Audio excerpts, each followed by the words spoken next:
প্রিয় বন্ধুরা, আপনারা জানেন এই আন্দোলনের শুরু থেকে আমাদের সংগঠন সহ আমরা কয়েকটি ফেডারেশন, আমাদের জোট জাতীয় শ্রমিক কর্মচারী সংগ্রাম পরিষদ, যেটির আমি সমন্বয়, আমাদের গার্মেন্টস শ্রমিকদের জোট, গার্মেন্টস শ্রমিক অধিকার আন্দোলন এবং আমরা বিভিন্ন ফেডারেশনের নেতৃত্ব কাঁধে কাঁধ মিলিয়ে আপনাদের সাথে ছিলাম, এখনো আছি, আগামীতেও থাকবো। আপনারা জানেন এই আন্দোলনের একটি পর্যায়ে আমরা যখন ওই সচিবালয়ে শান্তিপূর্ণ কর্মসূচি পালন করতে চাই, তখন পুলিশ বিনা উস্কানিতে আমাদের শ্রমিক কর্মচারীদের উপরে হামলা চালায়। সেই হামলায় বিপ্লবী ছাত্র মৈত্রীর সংগ্রামী সভাপতি দিলীপ রায়, আমাদের গার্মেন্টস শ্রমিক শিউলি সহ অর্ধশতাধিক আহত হয়। এরপরে আমরা অনেক কর্মসূচি পালন করি।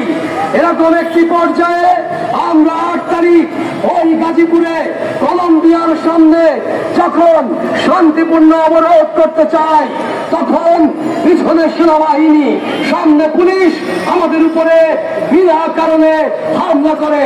আমাদের নেতা শহীদুল ইসলাম, আমাদের ছাত্র নেতা, ছাত্র কাউন্সিলের সাধারণ সম্পাদক ফাহিম আহমদ চৌধুরীকে নির্মমভাবে পিটায়। আমাদের অর্চনা, আমাদের রুবিনা, আমাদের সাদ্দাম, আমাদের তাফাজ্জেল, আমাদের মাসুম সহ নিখিল দাস সহ 20 থেকে 30 জন আহত হয়। এই কথাগুলো কেন বলছি? এর মধ্যে একটি ত্রিপক্ষীয় কমিটি গঠিত হয়। সেই ত্রিপক্ষীয় কমিটিতে ফেডারেশনের পক্ষ থেকে আমি, অ্যাডভোকেট মন্টু ঘোষ এবং তাসলিমা আক্তার নিমা সহ আমাদের কারখানা প্রতিনিধি এবং সরকার পক্ষ, মালিক পক্ষ ছিলেন। আমরা দেখলাম দফায় দফায় মিটিং হয়, কিন্তু আমাদের শ্রমিক কর্মচারীরা তাদের বেতন সহ বকেয়া পাওনাদি পাওয়ার ব্যাপারে কোন সন্তোষজনক সিদ্ধান্ত হয় না। আমরা যখন ওই আশুলিয়ায়, ওই গাজীপুরে আন্দোলন করি, পেটের দায়ে রাস্তায় নামে আমার গার্মেন্টস শ্রমিক, তখন নতুন বাংলাদেশের কথা বলে আজকে এই সরকারের যৌথ বাহিনীর গুলিতে আমার বোন চম্পা খাতুন কাউসার হোসেনকে পাখির মতো গুলি করে হত্যা করা হয়।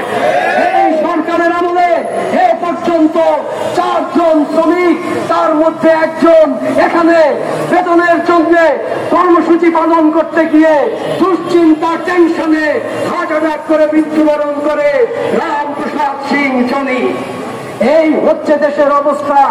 কথা বেশি বাড়াতে চাই না, যে কথাটা স্পষ্ট করে বলতে চাই, সরকারের উদ্দেশ্যে আর 1 মিনিটও দেরি করার সময় নয়।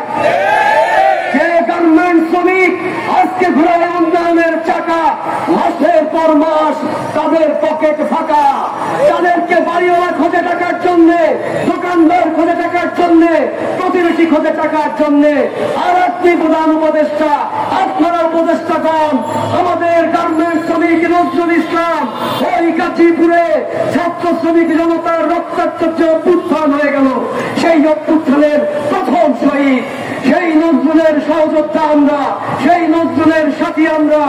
তারা বেতন পাবে না, তারা খোরাকি ভাতা পাবে না, তারা ছুটির টাকা পাবে না, তারা তার বিহিত বোনাস পাবে না।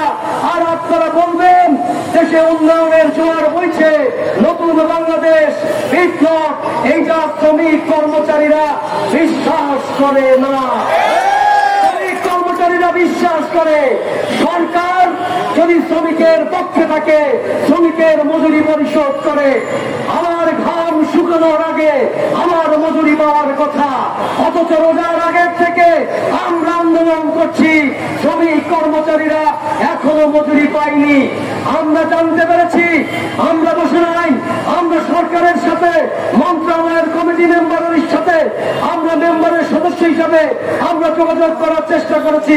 আমরা শুনেছি একটি বাড়ি আজকে নাকি বিক্রি হবে, বিক্রি হওয়ার প্রক্রিয়া চলছে এবং আমাদেরকে নাকি কিছু টাকা দেবে, এরকম আমরা শুনতে পাচ্ছি, এবং আমাদের টাকা সবই নাকি দেবে। কথা বলাবো না, আমরা স্পষ্ট করে বলতে চাই আমাদের শ্রমিক কর্মচারীদেরকে বিভক্ত করা যাবে না। টাকা দিলে সব টাকা দিতে হবে, একসাথে দিতে হবে। কর্মচারী পাবে না, কর্মচারী পাবে, শ্রমিক পাবে না, তা হবে না, হবে না। আমরা আরেকটা জিনিস লক্ষ্য করছি, আজকে শ্রমিক আন্দোলনকে বিভক্ত করার জন্য কেউ কেউ সচেষ্ট আছেন। আমরা আপনাদেরকে বলতে চাই, কোন প্রকার ফাঁদে পা দেবেন না। প্রয়োজনে শামীম ভাইকে আসসালামু আলাইকুম বলেন, কিন্তু আপনাদের ঐক্য ধরে রাখেন। আপনারা শ্রমিক কর্মচারীরা, সিনিয়র মজদুর, আপনাদের এক থাকতে হবে।